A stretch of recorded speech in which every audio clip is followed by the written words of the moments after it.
guys, it's the Dolmans. Welcome back to our channel. For the next few days, we're gonna be camping and diving at one of our favorite spots here on the island. This will be our first episode since we got married, which is funny because we actually got married about 50 yards that way. It takes a very special weather window for this place to open up, and even rarer for it to be accessible for a 2-day trip, so we're super excited. We're gonna be targeting the infamous Hawaiian uku and mu. We've got all the fixings to make a fantastic eating Hawaiian poke bowl. We just need the protein. If the weather holds, this is gonna be an epic 2-day trip. Welcome to our favorite place on the island, and one of the few times every single year we get the chance to dive in.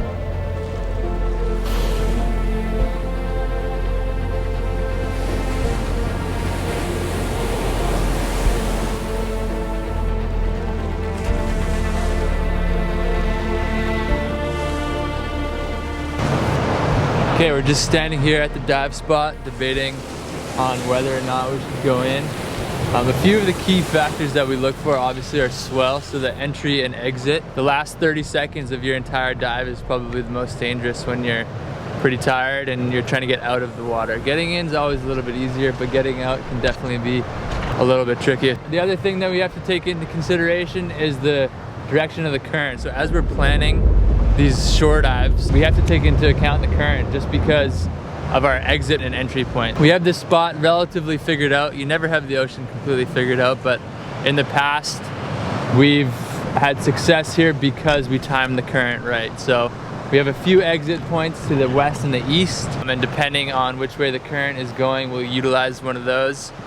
But right now we're just kind of debating the swell. It looks a little bit greater swell than was predicted, but it could be for an epic day. I mean, the wind is great, viz looks good, conditions are kind of lining up, so we're just gonna debrief here a little bit longer and see if we're gonna make this happen or go right around the corner to another one of our favorite spots, so we can't lose either way. Shore diving anywhere in the world carries real and ever-changing risks. Ocean conditions can shift quickly with surge, swell, currents, sharp lava rock entries and exits, and limited exit options, creating situations that can escalate fast. Because of this, success and safety depend less on bravery and more on judgment. Knowing when to push forward and when to walk away is one of the most important skills a diver can develop.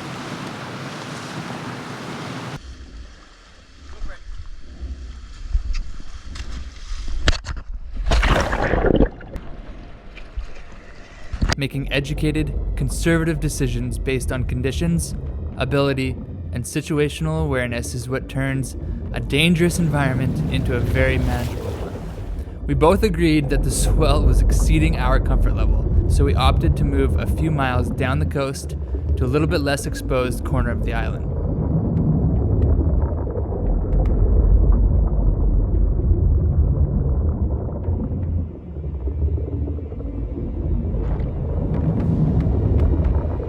After spearfishing around the world for the last few years, Luca and I have had the privilege of diving some of the most untouched marine ecosystems we could ever imagine. But no matter where we go, we always chase the feeling we get when we jump into this spot. On such an exposed side of the island, this zone is hardly ever touched. We knew big fish frequented this area. After a 1.5-mile swim out to the drop-off, we dropped the flasher and started chumming.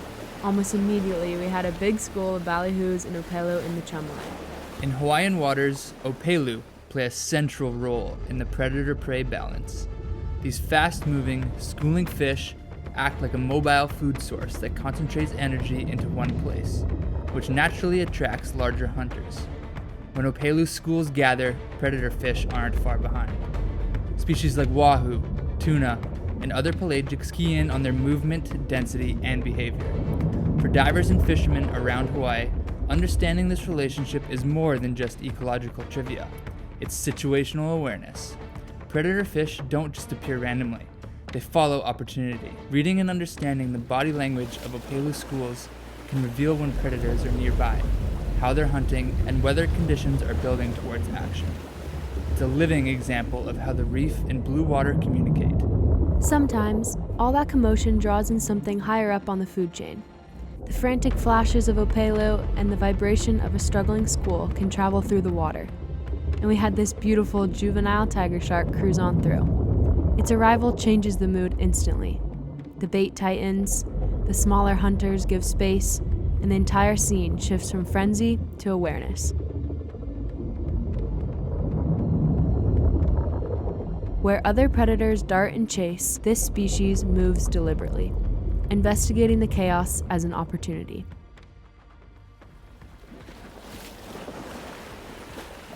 Moments like this are a reminder that ocean food chains don't stop where we expect, and that every disturbance can invite an even bigger participant onto the scene. That tiger shark gave us a little flyby and was on its way, so we were back to hunt mode. On my first drop at around 90 feet, I noticed the outline of a beautiful alaihi darting in and out of the rocks.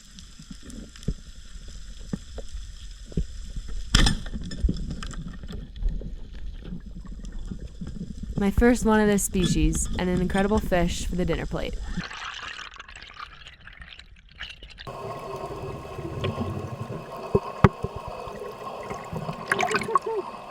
That's a dozer!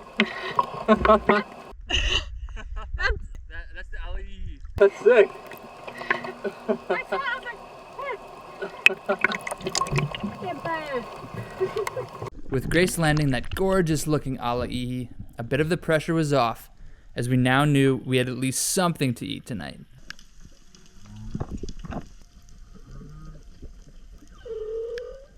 On my first drop of the day, I hit the sand at 105 feet.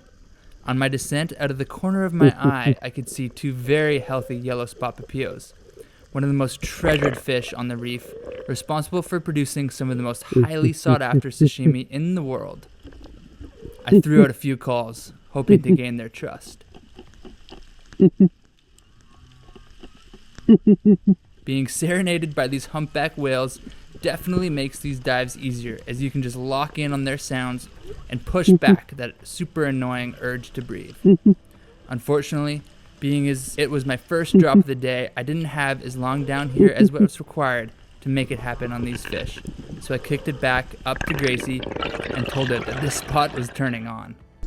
Luca came up and told me we were right on the corner of the reef and that he saw a few nice fish, so I was ready to make this dive count. These sandy patches mixed in with boulders make for some of the best uku grounds imaginable. So, the second I hit the bottom, I was straight into uku mode. After a few controlled head turns, I could see one coming in from the leading edge of the reef.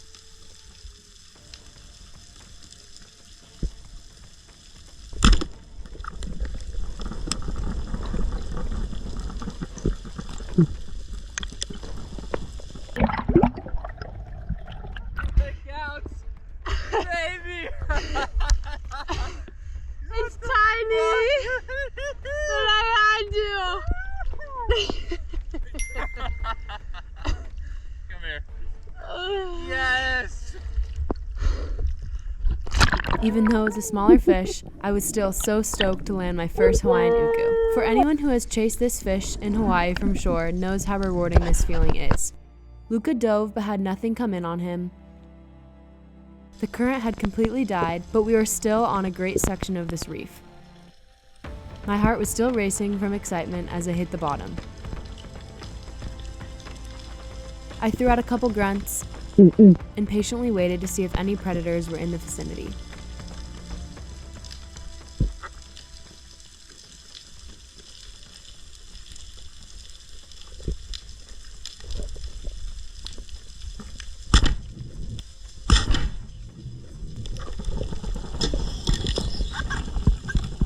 On my way up, my legs were screaming, building up with lactic acid, but I knew I had enough energy to make it to the surface. I gave Luca the "I'm okay" signal, and he went back into helping me land this fish.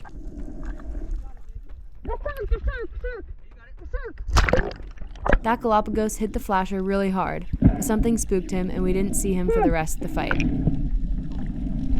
I then started pulling on this fish with everything I had.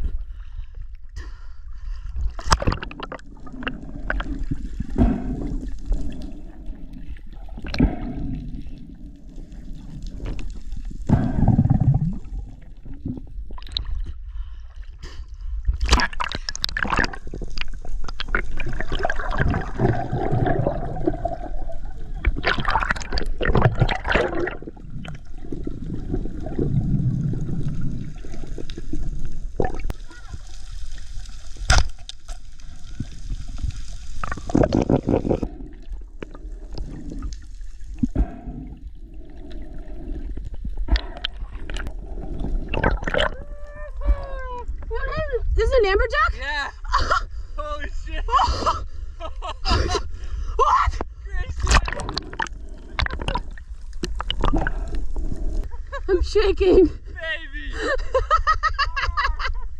What? Don't let go of that. I don't have him that good. Yeah, get him in. Get it in. I'm trying. You gotta breathe, and then you can get in. I know I can do it. I'm really tired. Take a breath. You can do it. I can't even put my snorkel in. I want you to do this. Amazing job, Gracie!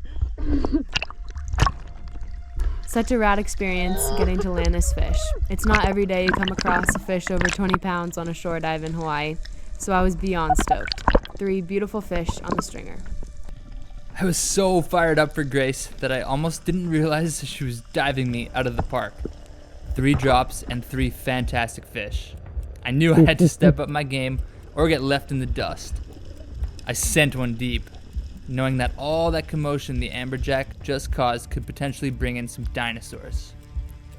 I hit the bottom and had my dream fish in Hawaiian waters come straight up to me.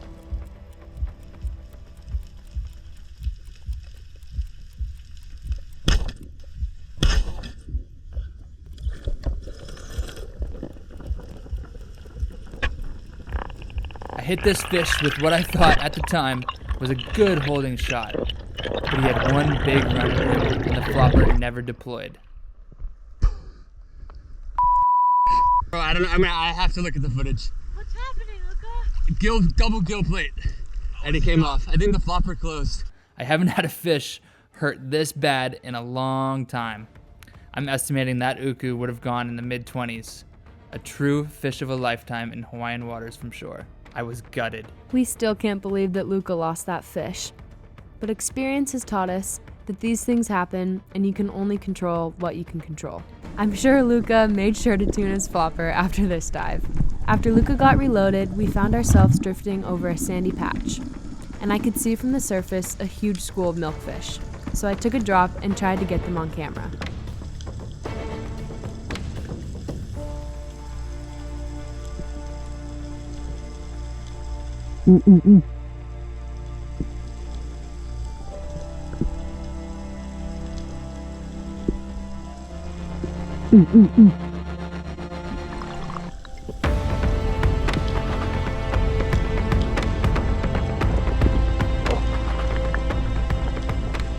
Alright, we're just finishing up the dive. Such an amazing day. Unbelievable. I got 2 firsts. 3 firsts. First Hawaiian uku, first amberjack, and first... Alaihi. I can't even say it. I struck out. Grace is carrying the boats. This is day 1 of a 2-day little dive trip. We're just finishing up now. We finally timed the current correctly where it pushed us north and then we hit slack, dove at slack, and then we got pulled back to the car. So we're right up front of the car as we speak, but we got sharks all around us, so we're gonna kick them in. Unbelievable day. So happy to be out here with you. Beauty, let's go set up camp.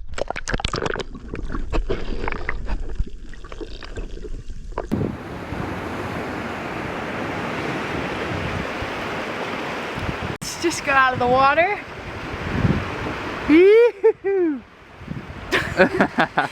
My first Hawaiian uku. I've ripped off on so many of these guys, had them come in but not close enough so many times.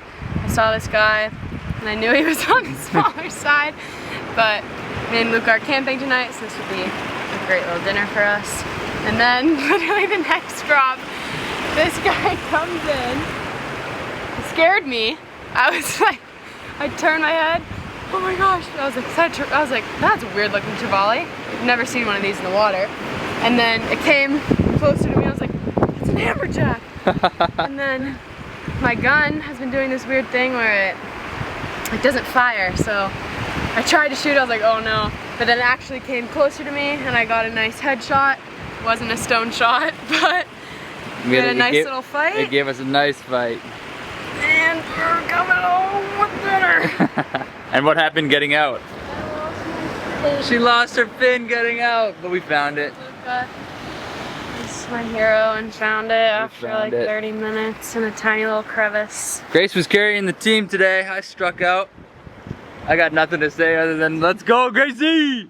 We just got to our campsite for the night, Just watched the sunset. It was so beautiful.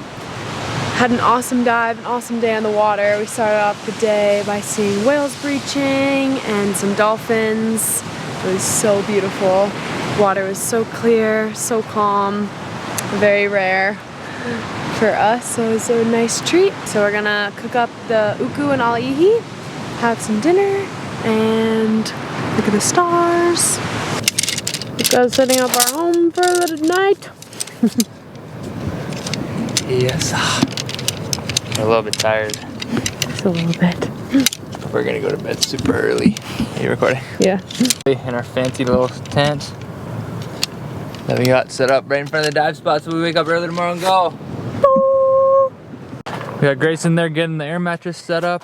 Oh yeah. Got the tent buckled down. Sunset in the back, although it might be a little hard to tell on camera. No clouds in the sky. We might have a pretty epic night. Featuring some stars, hopefully. Let's go. We got our butane little oven here cooking up. Grace got the rice flowing. We're guesstimating here. We're guesstimating. It's camping.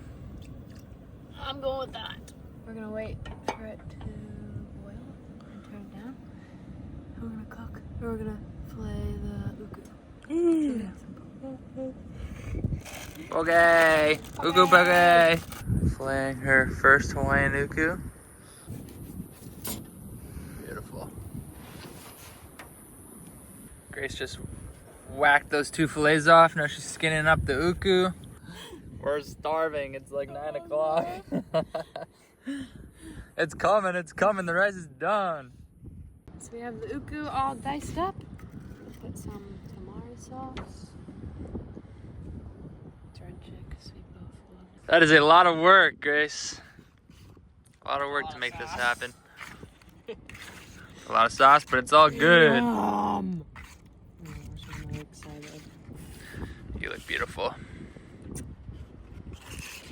Let's eat. I'm so hungry.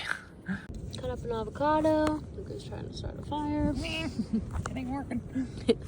Rice is finished. Grace is loading up on her poke bowl. She's got avocado, spicy mayo. First bite of the uku that we finally got cooked up.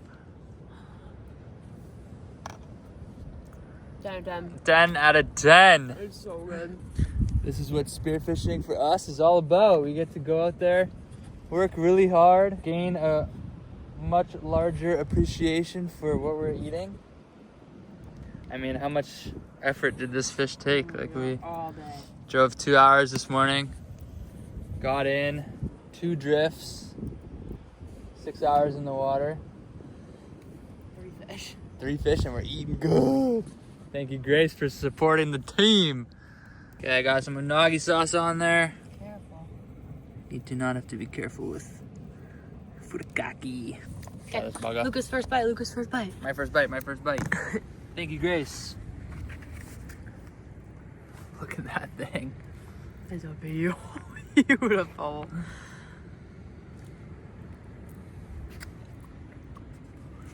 It's amazing. I might have put too much furikake. You. Yummy! Yummy! It has to be vertical. It has to be sideways. Yummy! There's our home on our vehicle.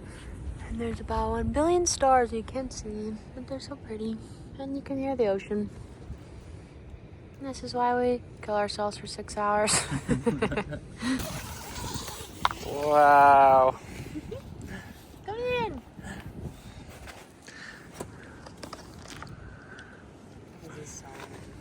This is amazing. I wish we could show the stars. Trust us, it's beautiful. Got the battle wagon right there, a little muddy from the ride in. Let's go to sleep. We got a big day in the morning. Hopefully this wind holds and there's no rain like last time. That video should be out now. Yeah. Good night.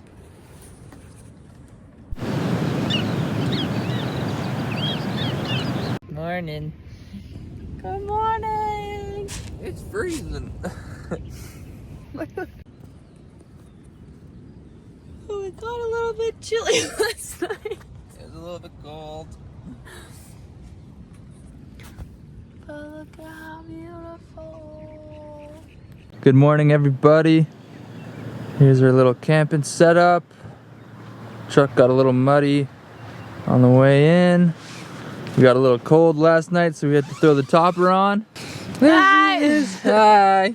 Good morning. Sun is rising.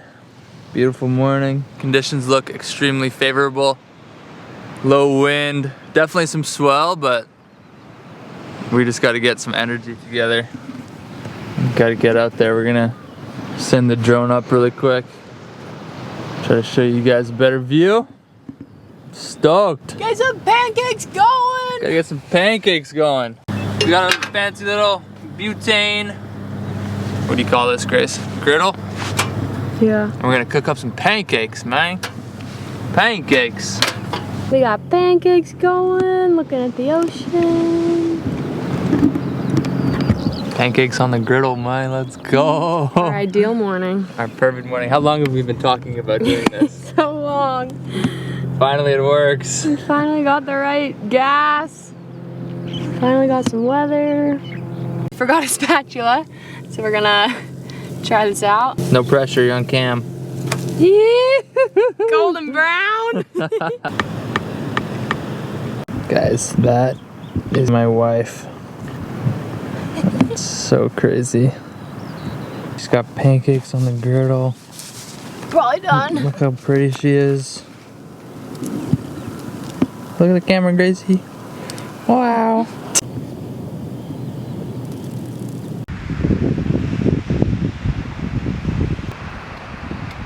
Alright, we're just getting suited up here. We're super excited. The conditions have improved marginally. And now we're just gonna walk you through how we get our wetsuit on.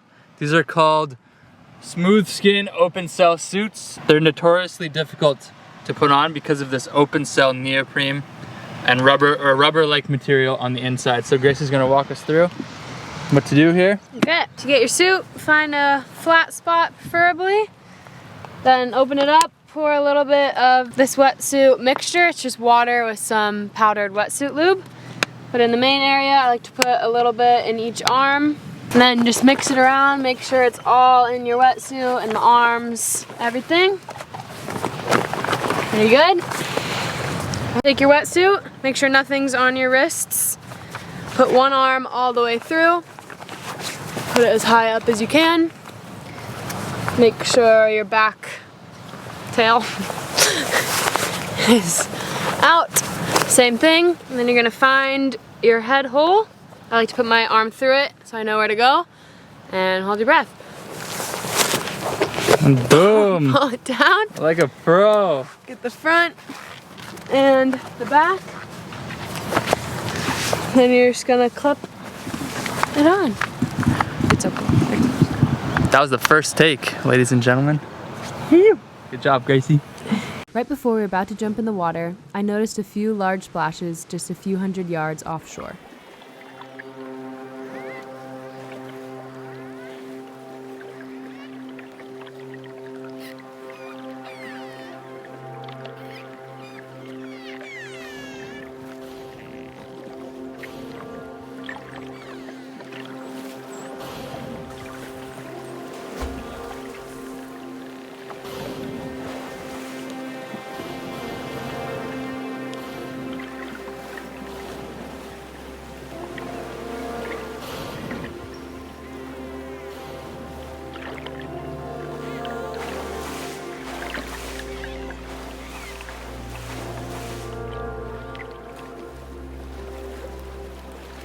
It is so refreshing to see how much life this side of the island holds. First, that incredible encounter with spinner dolphins, and now this beautiful honu coming in to check us out. On our swim out, we were constantly scanning the bottom for a species of fish called the knife jaw. They're super rare in Hawaii, yet seem quite common at this spot. A beautiful eating fish that produces delicious white meat. Whenever we get the chance to take one of these fish, we never pass it up. I saw this one from the surface and dropped a few meters away from it, hoping to call him in.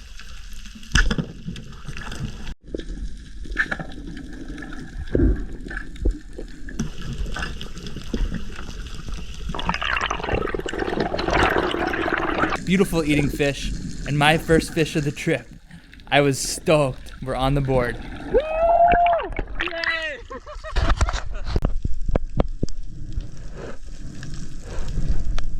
As I saw that knife jaw circling Luca, I noticed a school just up current of his position. After Luca came to the surface, I took a drop and saw a knife jaw, a little bigger than Luca's, and I guadoed over to him.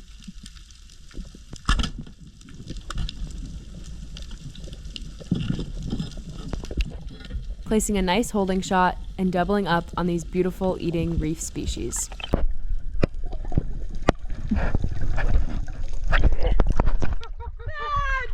Double them! Awesome! That's sick! We finally made it to the edge of the reef where we saw a massive uku cruising around. I took a quick drop, made it to the bottom, and locked in for a longer dive. This was in a slightly shallower spot, in that 75-foot range, so I know this fish would be a little timid.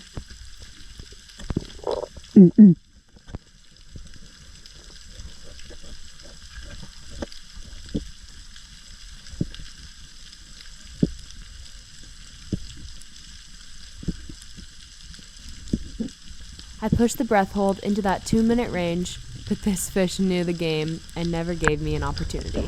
When Grace resurfaced, she told me a large uku was cruising the bottom. Still in shock from my last fish from yesterday, I was determined to make this one happen.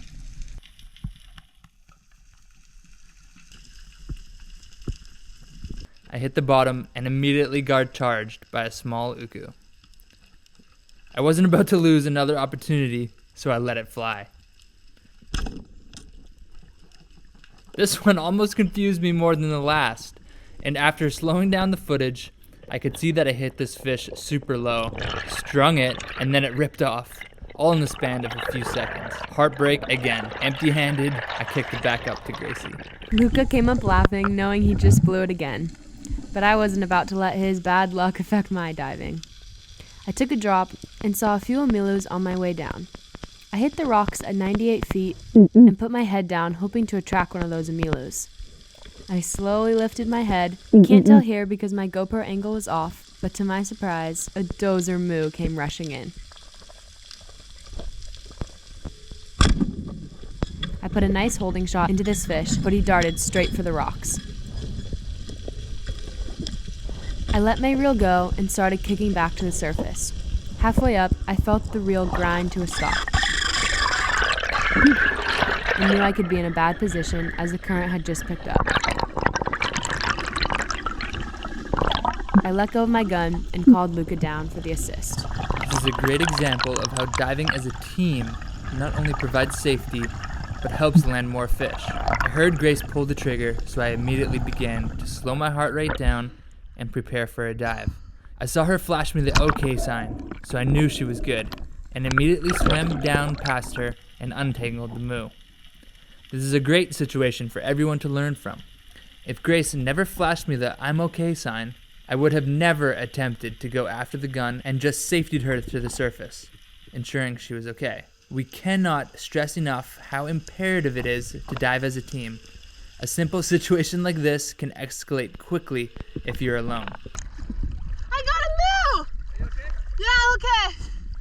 I was just tired and I didn't want to leave the gun. We recovered her gun and her dozer 6-pound moo. We were all stoked. Hold it up, baby.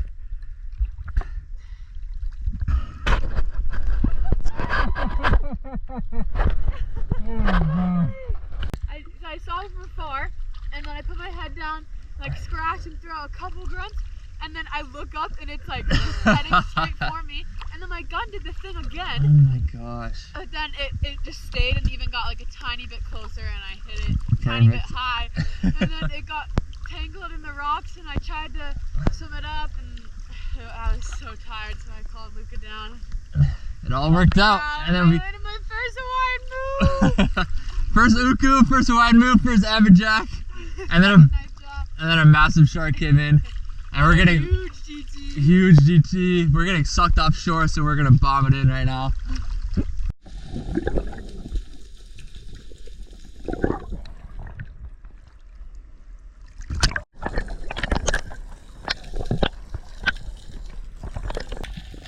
mood changed and started sending us offshore, so we decided we had enough fish to eat and bombed it back to shore. Got it? Good job!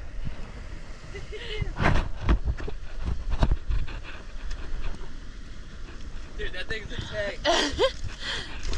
Whoops.